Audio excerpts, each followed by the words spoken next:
Not going to be easy. The last time I was in front of this many upperclassmen, it was these barracks, and I didn't eat for a week. You don't need to again. You know, first of all, Coach, thanks for hosting this.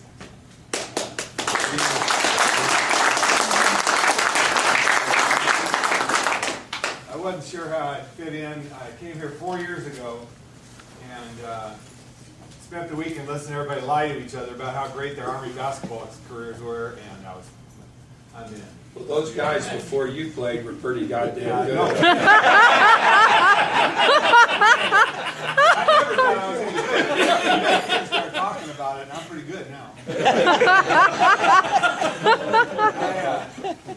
If I didn't fit in that year, the next year, Mike Gouvet thought he'd give me an experience shared by a lot of other guys. We played one-on-one, and Mike gave me what he said was a little love tap.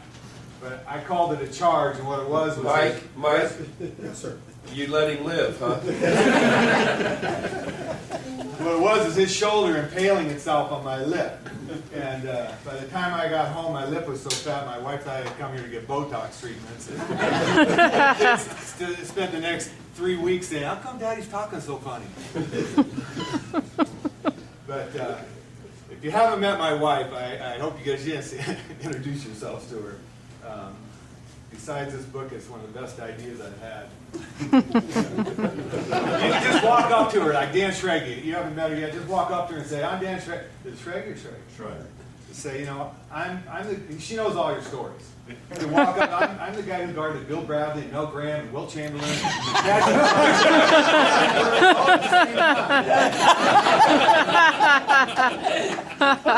Gouvet just walked up and said, "Man, I'm so glad to meet you. My shoulder's still sore from the teeth prints I've got there from 3 years ago." But anyway, we started listening to everybody's stories and the memories, and it got me to thinking about doing this. And I was in Coach's office yesterday, and I see this Let's Play Defense book, and it's got that devil down in the stance and smoke coming out of the top. That was Mike Gouvet. It still is Mike Gouvet. But it reminded me of that locker room. I took my first trip to West Point. It was about 37 years ago. And it was June week, and it was beautiful. And at that time, it was laid back. Jim Oxley was showing me. I went into that locker room. I can remember seeing the wall-to-wall carpeting and the signs on the wall. And then it was really impressive. And then Jim Oxley started showing me around, and guys were coming up and talking to him about the NIT and basketball. And I realized that, really a good bunch of guys. Now, I was hoping Jim would be here because I've had this gnawing question in my mind. This was June week. I went back there, and I don't think there was one time during that weekend I was there that he said, now, he didn't tell me that the other 51 weeks at West Point were different than that week. Some of those guys that he met and were, all chummy with me, that weekend I was there, about 30 days later, were screaming at me, and I kept telling them, but I know Jim Oxley.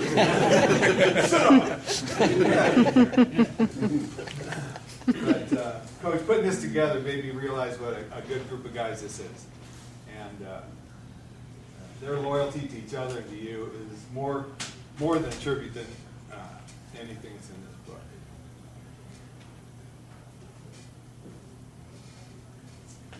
I want to read 2 notes that kind of sum up a lot of people's feelings towards you here. I'm not going to say who this is, but in one of the emails I got from a guy while putting this thing together, a guy wrote, "I'm very grateful to Bob Knight. Graduating from West Point had a profound influence on my life. As I wrote in what I sent you, I would not have graduated from a top school and played on some very good teams with some very good players. More importantly, I would not have this network of ex-teammates, company mates, and classmates as friends. They're America's cream de la cream, except for Gouvet, not his." Well, it's not helping. It's too short.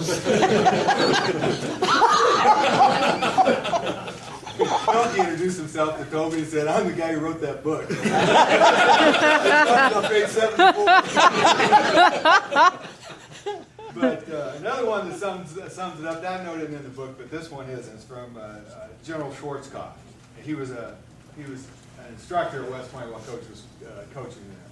He said, when I think about Bobby Knight, the one thing that comes to mind is that when he was our coach, we were winners.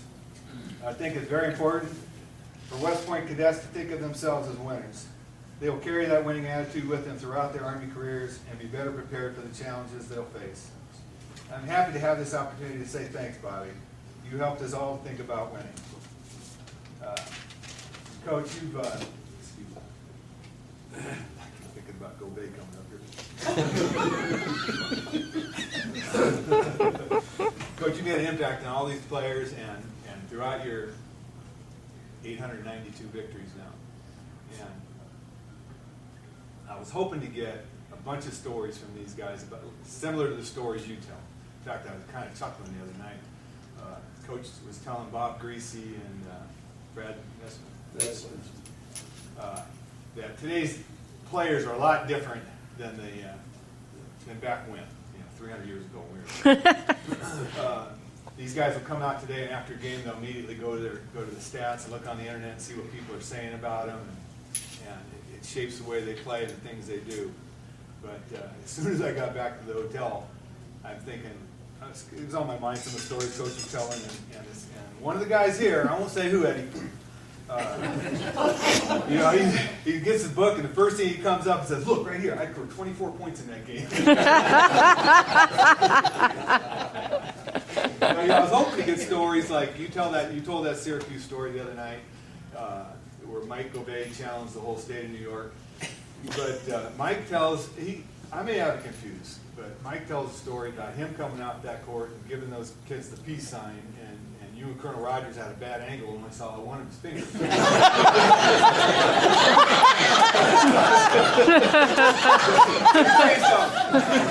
Mike tells so many stories that could just as easily be of him and that upperclassman during Beast Barracks. Same thing.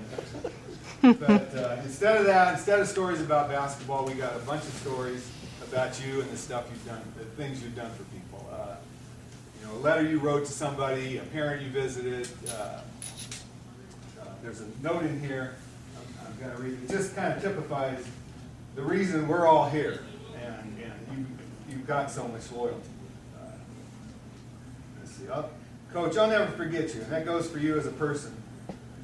And that goes for you as a person. In writing to my mother at my father's death, not just a basketball independence.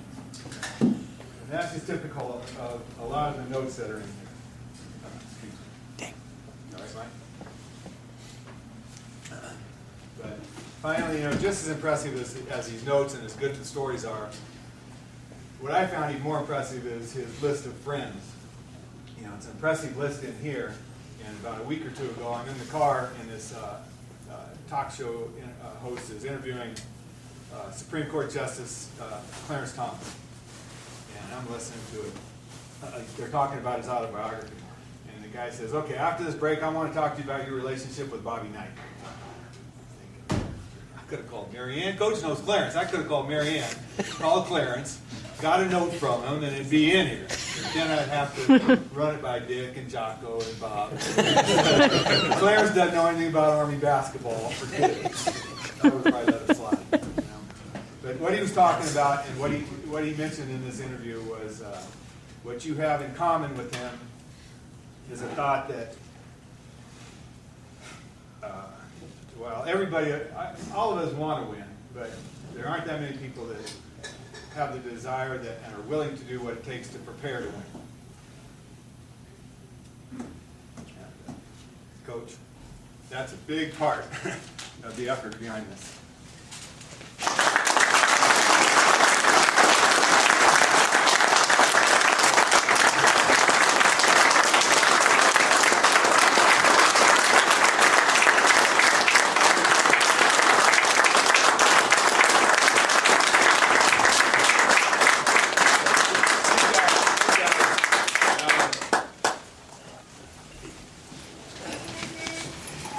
Kind of need to understand that I think after our game today, I've coached 57 years now. about, these 3 games have been about 9 of those years.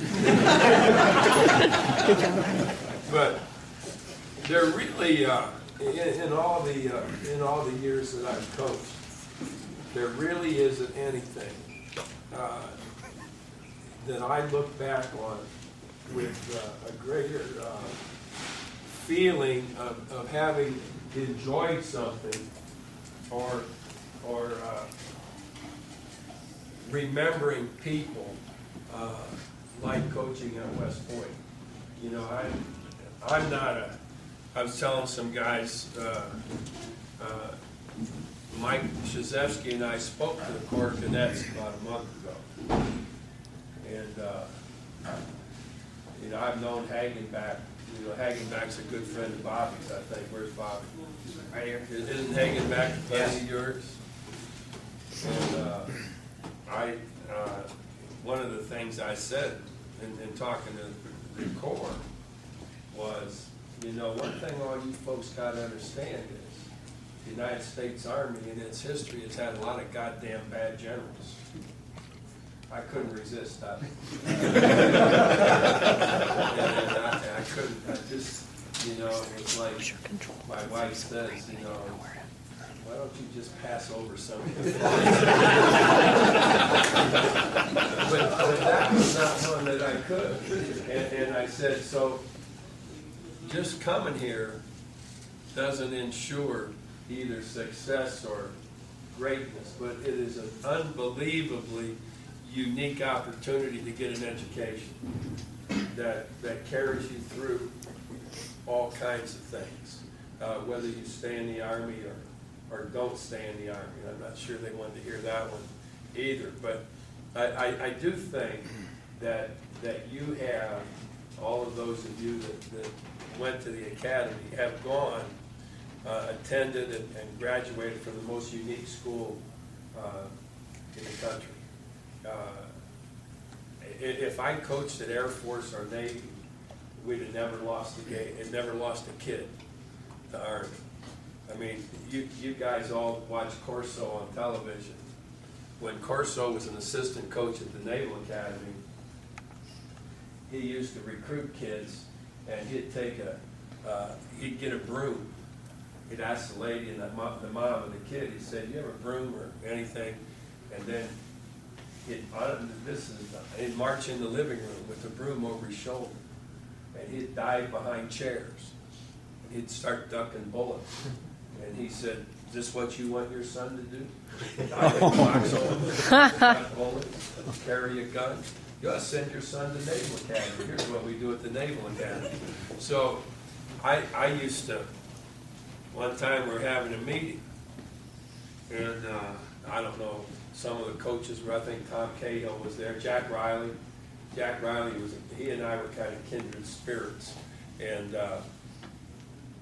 they brought up things that needed to be done. And I said, well, the first thing we should do is tear down Thayer Gate and erect a new gate. And Mike, was the academy founded in 1802 or 1803? I'm asking Mike. I picked the best scholar in the room. See, because I know I'll get the right answer. You have no idea. Yeah, you were going to see if you have questions, contact the bank. Okay. So You were going to see if you have any questions. I listened to all this bullshit, you know, about all you guys being engineers and everything. How many of you ever became an engineer? Are you the only, just 3, 4, 3?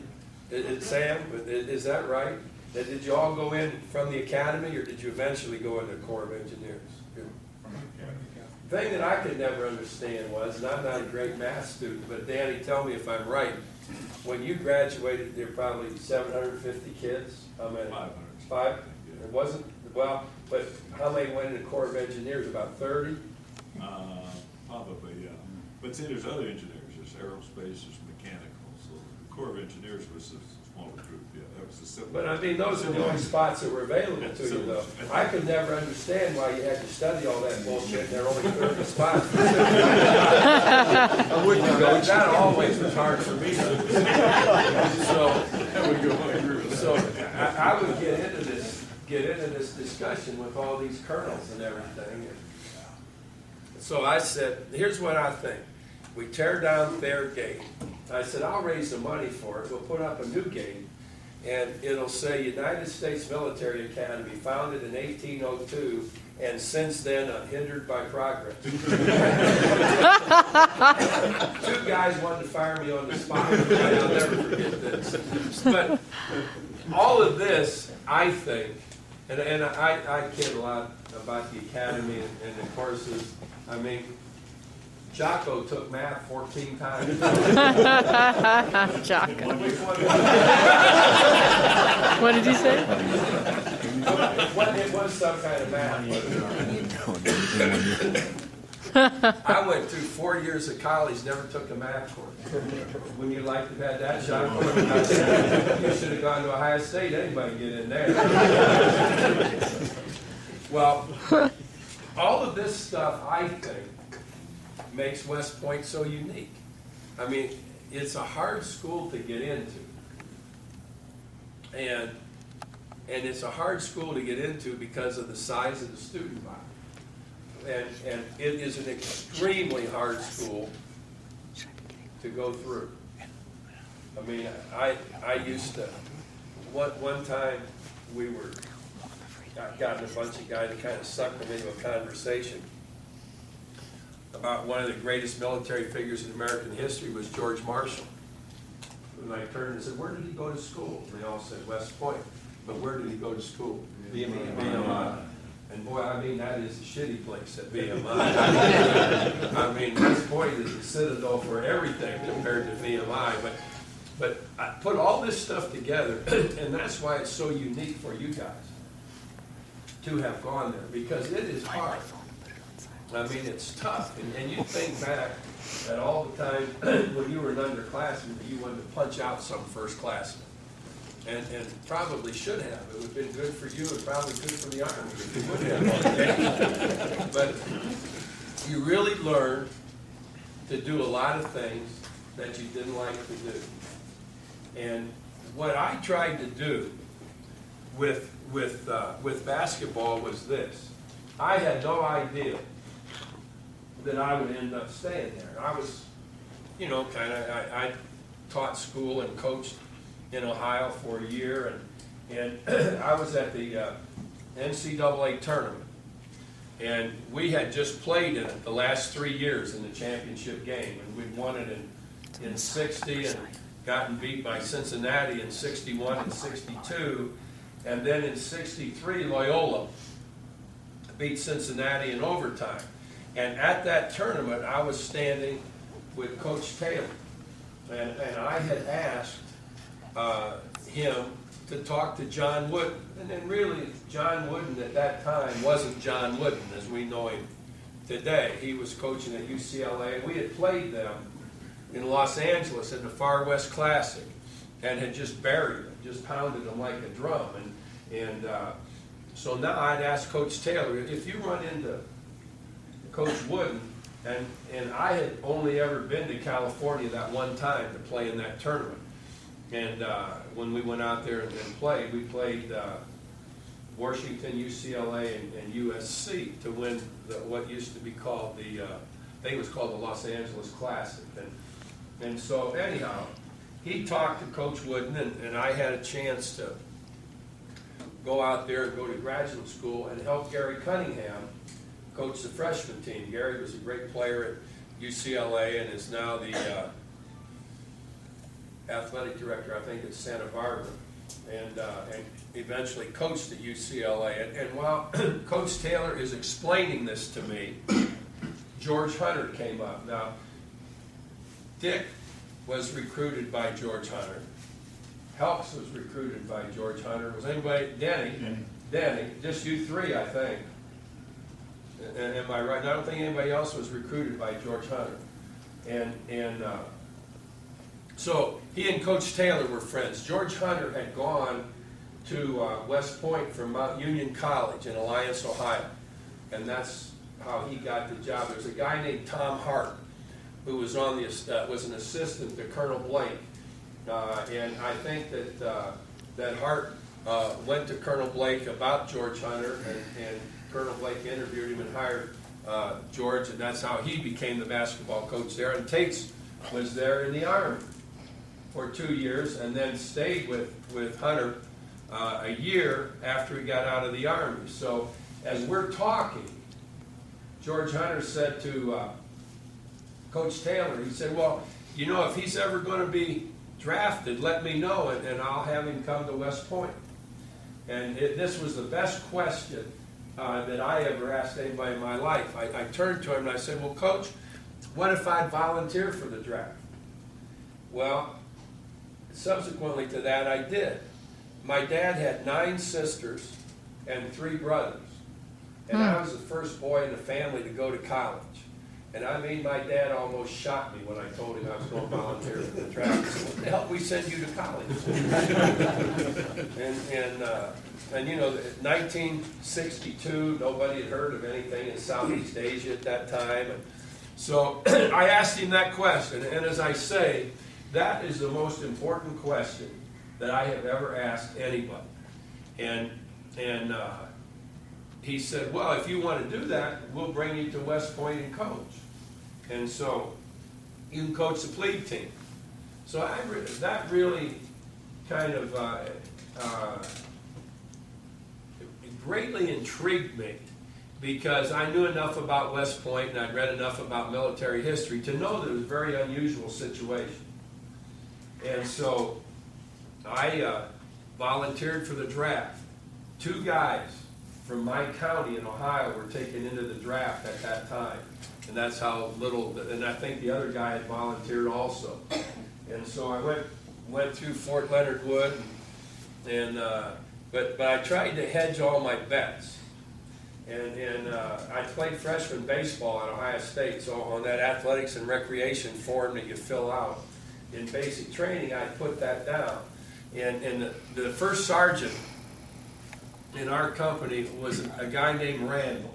I'll never forget. Randall was about 6 feet tall, weighed about 150 pounds, and I think he was just made out of wire. Your instructors.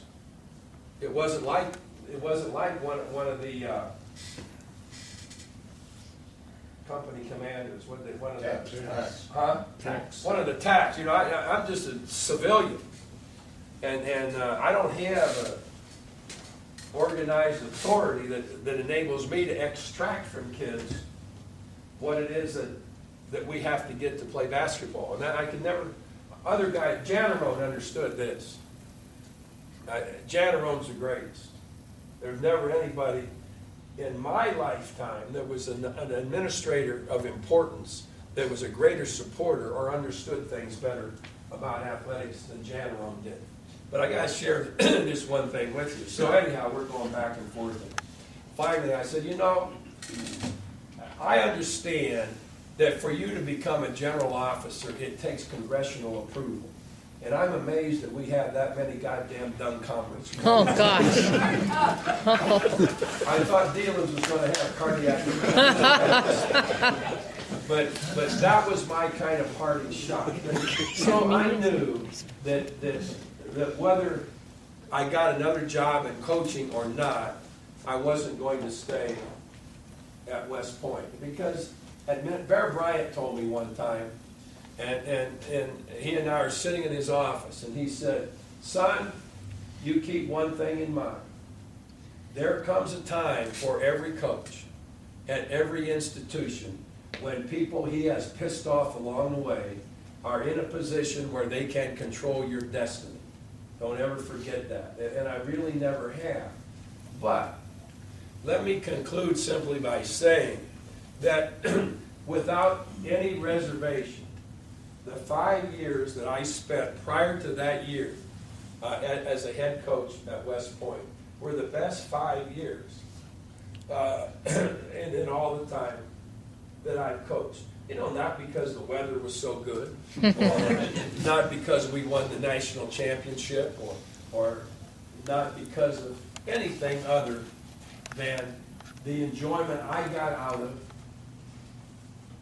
working with and against the military machine with great people these three that are here, Bob Strati and Paul Parks and Richie and Murphy, and remember Pop Ivy, your OR when I was assistant coach, and a lot of people like that. Tom Rogers. Then Colonel Rogers holding on to Gobey's leg at Syracuse, and he said, "God damn it," he said, "don't you get in any fight here."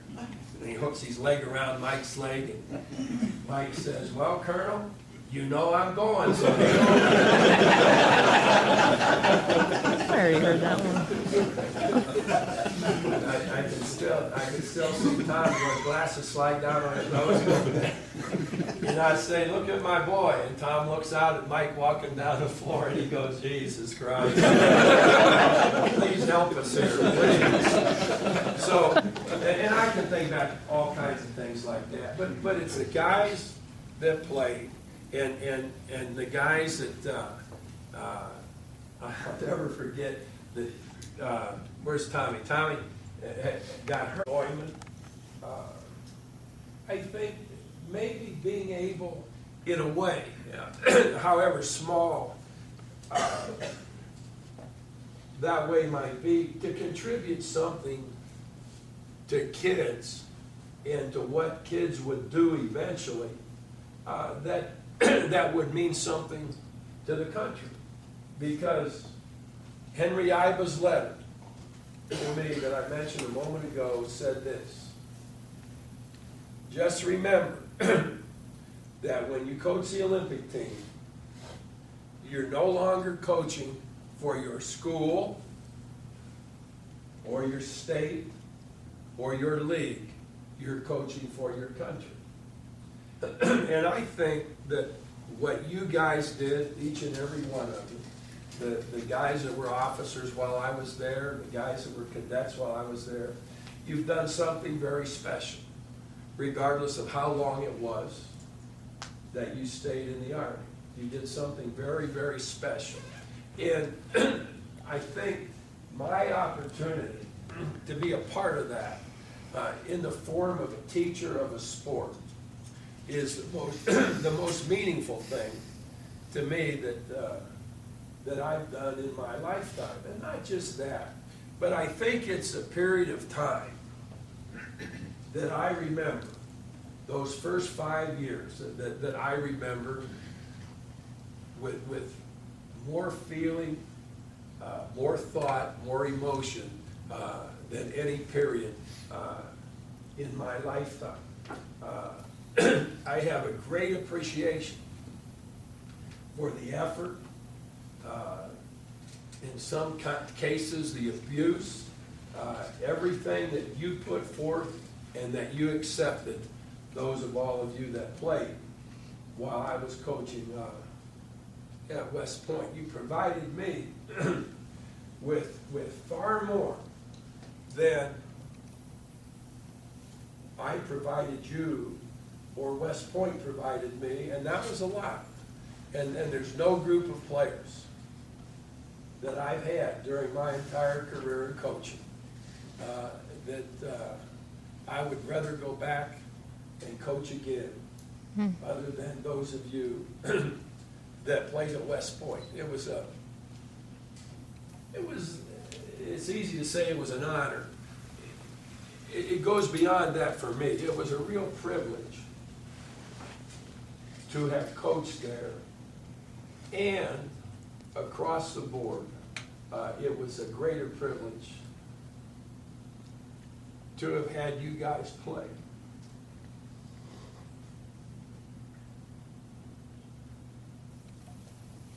While I was there.